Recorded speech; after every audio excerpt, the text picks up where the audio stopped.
Over the course of developing this game, I've been looking for ways to cut down on time spent in the pause menu. This is a problem that I think a lot of modern games have, especially RPGs. Creating a build for your character and switching between different skills, weapons, and armor is a fun aspect of these games, but sometimes I feel like it interferes a bit too much with the gameplay. In early versions of MOONSHIRE, I was going for more of a traditional RPG inventory, where you could change which items you had equipped, and I planned to flesh this out with a bunch of other stuff like armor and accessories. I've taken things in a different direction though. Now all the weapons are dynamically picked up, used to fight, and then optionally destroyed to heal. There's still lots of items to find though, but instead of needing to equip these items in a pause menu, they're designed to be immediate upgrades, like the lightning ability permanently buffing your healing to also strike enemies with lightning. Or simpler items like the lantern, which gives the player a much bigger light radius in dark areas. These are items that don't need to be equipped, instead they're always passively helping out the player.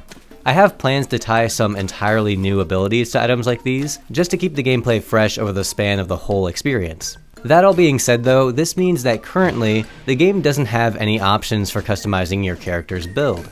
You can change your color using the dyes that you find, but that's just cosmetic.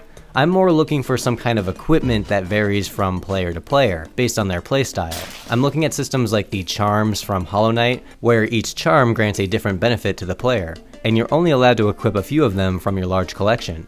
This means that different players will equip different charms based on their preferences, giving them that feeling of having a unique build, while at the same time, leaning them more into their playstyle that they prefer, which lets them have more fun. There's tons of games that have systems similar to this, and lots of places to get inspiration from.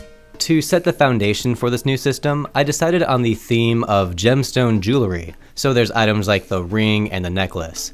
These items don't do anything on their own, but throughout the game you can find new items like the ruby, emerald, and amethyst. You can attach the gems to the different jewelry pieces, and each gem will give the jewelry a unique effect. Not only that, but the effects are different between each jewelry piece. The ruby, for example, when equipped with the ring, it becomes the Ring of Vitality, which raises your max health by 1. But when equipped with the necklace, it becomes the Necklace of Safety, which gives the player invincibility while they're healing. Thematically, this jewelry concept is similar to one of my favorite games, Old School RuneScape. In this game, you can craft different pieces of gemstone jewelry like rings, bracelets, and amulets, and then when you enchant this jewelry, you gain the special effects. My jewelry is a simplified version of this, and also you can swap your gems out freely at any point. I wanted to make a system that's as lightweight as possible, but still lets you have some level of customization. And with the weapon choice and variety being another core aspect of this game, this could lead to some cool jewelry weapon synergy. I'm still dedicated to keeping time spent in the pause menu to a minimum, and to do this, I've put a lot of time into making the UI experience as smooth as possible.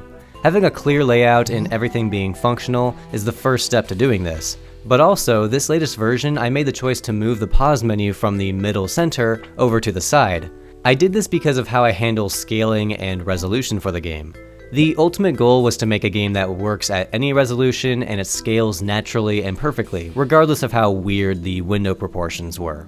It's easy to focus on making your game look good on traditional screen sizes, like the Steam Deck for example, but some people like me have awkwardly wide monitors, so I made sure it worked for my screen, which led to it working on any size screen. Even if I squeezed it down to be tiny, the game is fully playable like this. More importantly though is that it handles any kind of width, so an ultra-wide monitor is fine, but also if you're using a square monitor from the 90s, that's also fine too. And this works because it keeps the vertical ratio fixed when scaling, so no matter what size the window is, you always see the exact same amount of space above and below the player. But horizontally, it's totally free. The wider you make the window, the more content you're going to see to the left and right of the player. And that's where the problem with the original menu was. It's too wide and it doesn't mesh well with the way I'm doing this resolution stuff. It makes more sense to have a menu that fully utilizes the whole vertical screen space, and I moved it off to the side so that the player was still visible. And this works really well because no matter how wide the window gets, it fits that space just fine. But now also, shrinking it down to a square size, it just fits the framing a lot better. But I first implemented this resolution idea in my mobile game called Necrozone, but on mobile I did the opposite, where horizontally it's fixed, and vertically it reveals and chops off content. That's why you'll notice that on a more narrow or vertical phone, there's more dead space above and below the playable area. If you try to play this game on a device that had wider proportions than this middle area, it just wouldn't show everything you'd need to see. And it's not a coincidence that this playable area is the same proportions as an iPad. But for MOONSHIRE, I'm not really restricted on screen size quite as much, and with this new pause menu, it's still usable with a really narrow game window.